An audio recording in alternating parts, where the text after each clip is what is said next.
కూటమి ప్రభుత్వం. దుర్గా ప్రసాద్ గారు, నెక్స్ట్ ఎన్నికల్లో కూడా గెలిపే లక్ష్యంగా పనిచేస్తామంటున్నారు.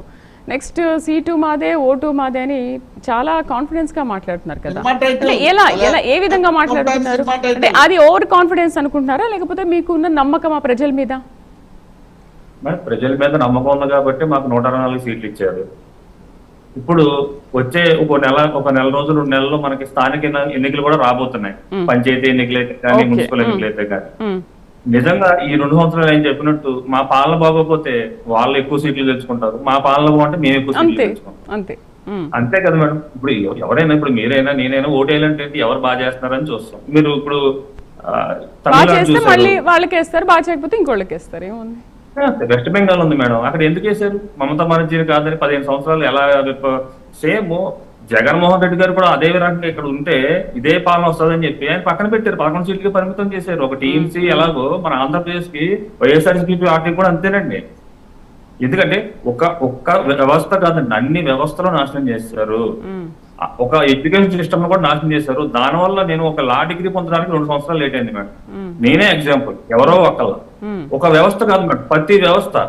యూనివర్సిటీలు పేపర్ వాల్యుయేషన్ చేయండి అంటే లెక్చరర్స్ ను కూడా రిక్రూట్ చేయలేమండి, శాలరీస్ ఇవ్వట్లేదు, పేపర్ వాల్యుయేషన్ అని ప్రత్యక్షంగా వీసీ నాతో చెప్పారండి. అంటే ఒక వ్యవస్థ కాదు మేడం, ప్రతి వ్యవస్థ నాశనం చేశారు మేడం. మనం సంక్షేమ పథకాలు కాదు ఇది. ఇప్పుడు వైఎస్ఆర్సీపీలో ఎక్కడైనా రోడ్డు వేయడం నేను చూడలేదు మేడం.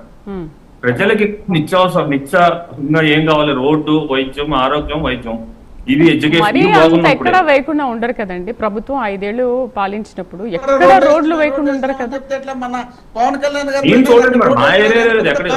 ఈ ఏరియాలో లేదు అని అంటున్నారు. రోడ్లు వేస్తే పారలతో పీకితే పైకి వచ్చింది, అది మీరు రోడ్లు వేసింది. గతంలో 14-19 వరకు అలాంటి రోడ్లు వేసిన ఆ రోడ్లన్నీ పాడైపోయినాయి. మరో కారణం వినకపోవడం మేడం. ఎవరైనా ప్రజలు చెప్పినా వినేవారు కాదు. అదే లక్షణం నాయకులు కూడా వచ్చింది మేడం. ఇప్పుడు ఎంతమంది మాట్లాడుతున్నారు, ఎవరు ఇంటర్ఫీర్ అవ్వట్లేదు, కానీ నేను ఇంటర్ఫీర్ అవుతానంటే ఇదే మేడం. మీరు ముగ్గురు కలిసినప్పుడు నేను మాట్లాడిన బాధ్యత నా పైన ఉంటుంది కదా. మీరు ముగ్గురు కలిసి ఏకంగా ఇష్టం వచ్చినట్టు మాట్లాడినప్పుడు కౌంటర్ అయిపోతే నేను మిమ్మల్ని అడిగినప్పుడు మీరు మాట్లాడారు సార్. మిమ్మల్ని అడిగినప్పుడు మీరు మాట్లాడారు. మీరు ముగ్గురు మాట్లాడలేక మీరు మాట్లాడినప్పుడు నాకన్నా ఎక్కువ టైం నేర్చుకోండి. మోహన్ గారు ఇవాళ మీకే ఎక్కువ ఇచ్చారు, మీకు చాలా ఎక్కువ ఇచ్చాను టైం. మీరు ఒకసారి మొదలు పెడితే ఆపరు, దాన్ని ఎక్స్ప్రెస్ లాగా వెళ్ళిపోతూ ఉంటారు. మీ సంగతి అందరికి తెలుసు, వాళ్ళ ముగ్గురికి కూడా తెలుసు కదా. రైట్ అండి. చర్చలో పాల్గొనేందుకు దుర్గా ప్రసాద్ గారికి, శేషు గారికి, మోహన్ గారికి, తిరుపతిరావు గారికి థ్యాంక్ యూ అండి. ఇది వాళ్ళ ప్రైమ్ డిబేట్. రేపు ప్రైమ్ డిబేట్ లో మరొక